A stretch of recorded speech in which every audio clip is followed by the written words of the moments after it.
नमस्कार, मैं हूं आपके साथ पूर्णिमा मिश्रा। हमारे खास प्रोग्राम क्या कहते हैं नरेंद्र मोदी में आज आपको सुनवाएंगे पीएम मोदी का वो ऐतिहासिक भाषण जो उन्होंने 24 अप्रैल 2013 को केरल में दिया था।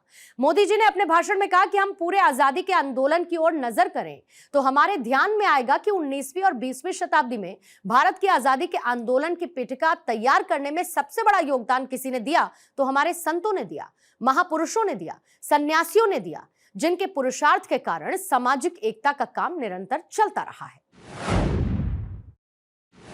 मेरा बहुत बड़ा सौभाग्य रहा कि बचपन में राष्ट्रीय स्वयंसेवक संघ की गतिविधि से जुड़ा और राष्ट्रीय स्वयंसेवक संघ की गतिविधि में एक महत्वपूर्ण संस्कार कार्यक्रम होता है प्रातः स्मरण का। और जब हमें प्रातः स्मरण सिखाया गया था उसी समय से प्रतिदिन सुबह परम पूज्य ब्रह्मलीन नारायण गुरु स्वामी का स्मरण करने का सौभाग्य मिलता था। आज देश की जिन समस्याओं की ओर हम देख रहे हैं उन समस्याओं की तरफ नजर करें और श्री नारायण गुरु स्वामी की शिक्षा पर नजर करें तो हमें ध्यान में आता है कि अगर यह देश श्री नारायण गुरु स्वामी की शिक्षा दीक्षा के कदमों पर चला होता तो आज हमारे देश का ये हाल न हुआ होता। श्री नारायण गुरु स्वामी ने समाज जीवन की शक्ति बढ़ाने की मूलभूत तत्वों पर सबसे ज्यादा बल दिया था। आज समाज में किसी न किसी स्वरूप में अस्पृश्यता आज भी नजर आती है। हमारे संतों के प्रयत्नों के द्वारा समाज जीवन की छुआछूत कम होती गई, लेकिन राजनीतिक जीवन में छुआछूत और भी बढ़ती चली जा रही है।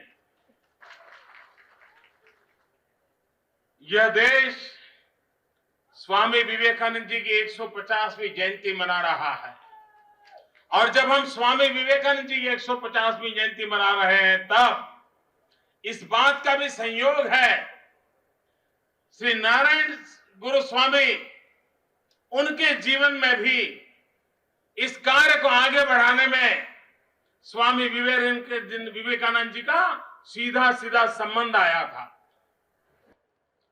हम पूरे आजादी के आंदोलन की ओर नजर करें तो हमारे ध्यान में आएगा कि 18वीं शताब्दी का उत्तरार्ध, 19वीं शताब्दी, 20वीं शताब्दी भारत की आजादी के आंदोलन की पीठिका तैयार करने में सबसे बड़ा अगर योगदान किसी ने दिया है तो हमारे संतों ने दिया है, महापुरुषों ने दिया है, सन्यासियों ने दिया है, जिनके पुरुषार्थ के कारण एक समाज जागरण का काम, सामाजिक चेतना का काम, सामाजिक एकता का काम निरंतर चलता रहा और उसी का परिणाम हुआ कि देश के आजादी के आंदोलन के लिए एक मजबूत पीठिका का निर्माण हुआ।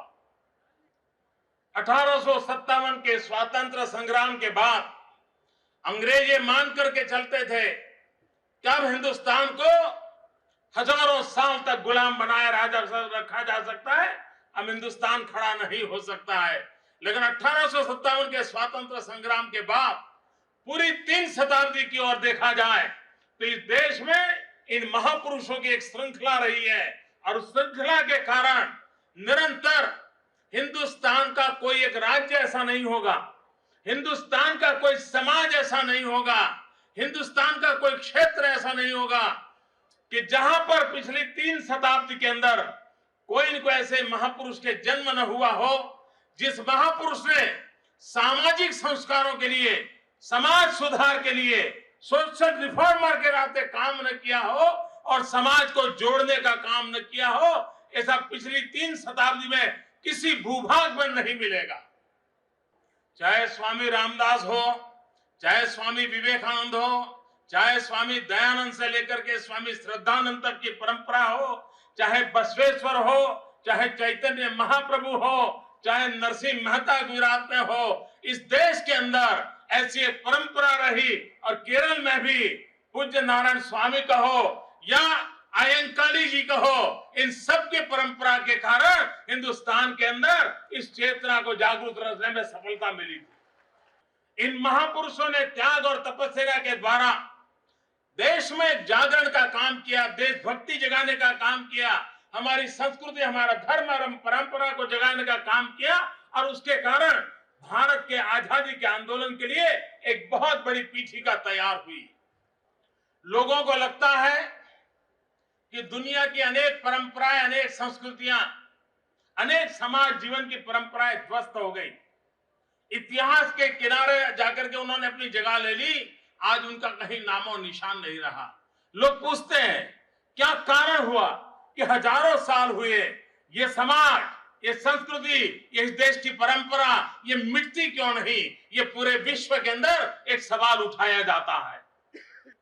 और इसके कारण समाज जीवन में अगर हम बारीकाई से देखें कि हजारों साल हुए, हमारी हस्ती मिटती क्यों नहीं?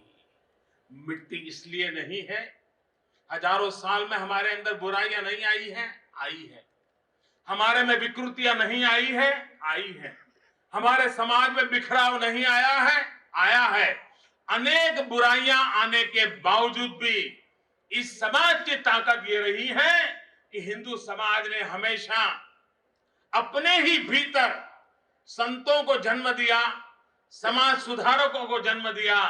एक नई चेतना, नया शास्त्र जगत जगत बनाने के लिए जो जो लोगों ने जन्म लिया, उन महापुरुषों के पीछे चलने का साहस दिखाया और अपनी ही बुराइयों पर वार करने की ताकत हमारे ही समाज में से पैदा होती थी। ऐसे महापुरुष हमारे समाज में से ही पैदा होते थे।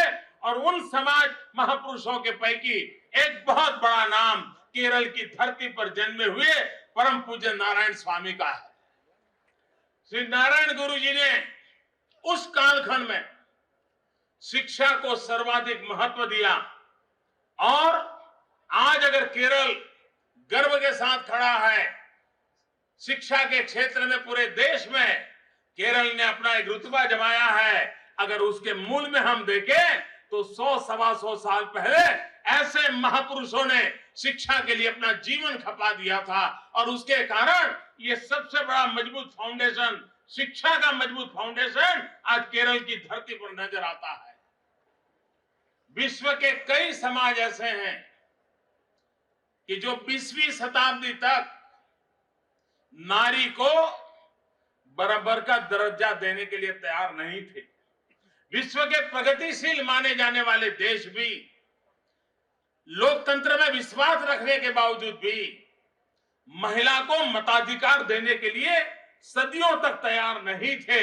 उस युग में भी हिंदुस्तान में ऐसे संत महात्माओं की परंपरा पैदा हुई जिन्होंने नारी कल्याण के लिए, नारी उद्धार के लिए, नारी शिक्षा के लिए, नारी समानता के लिए अपने आप को खपा दिया था और समाज के अंदर परिवर्तन लाने का प्रयास किया था। समाज के दलित, पीड़ित, शोषित, उपेक्षित, वंचित ऐसे समाज की भलाई के लिए अनेक प्रकार के समाज सुधार के काम सदियों से चलते आए हैं। लेकिन जिन समाज सुधार के कामों में राजनीति जुड़ती है, वहां पर हेट्रेड का माहौल भी जन्म लेता है। एक का सुधार करने के लिए, एक को अधिकार देने के लिए दूसरे को नीचे दिखाना, दूसरे को हेट करना, दूसरे को दूर करना, दूसरे के खिलाफ बगावत का माहौल बनाना, ये एक परंपरा रहती है। लेकिन जब समाज सुधार के अंदर अध्यात्म जुड़ता है, तब सुधार भी हो, समाज टूटे भी नहीं। सुधार भी हो लेकिन नफरत की आग पैदा न हो।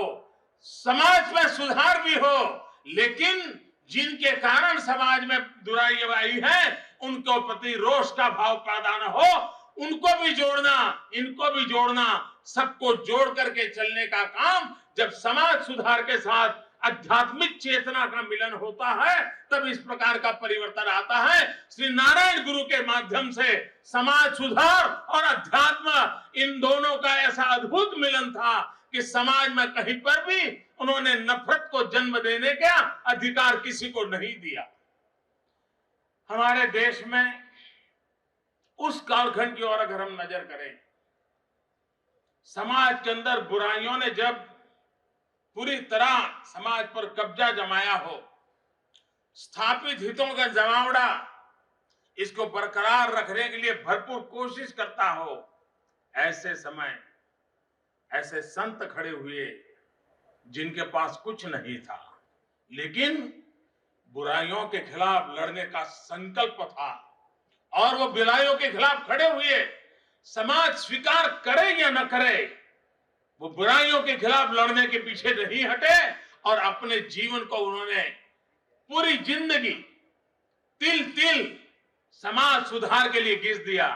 जिस समाज के अंदर ईश्वर भक्ति सर्वश्रेष्ठ मानी जाती हो, परमात्मा सब कुछ ऐसा माना जाता हो, उस कालखंड में भी इस देश में ऐसे सन्यासी हुए, वो कहते थे ईश्वर भक्ति बाद में करो, पहले दरिद्र नारायण की सेवा करो। दरिद्र नारायण भी भगवान का रूप होता है और उन गरीबों की भलाई करोगे, ईश्वर को वो प्राप्त हो जाएगा। ये संदेश देने की ताकत इस भूमि में थी।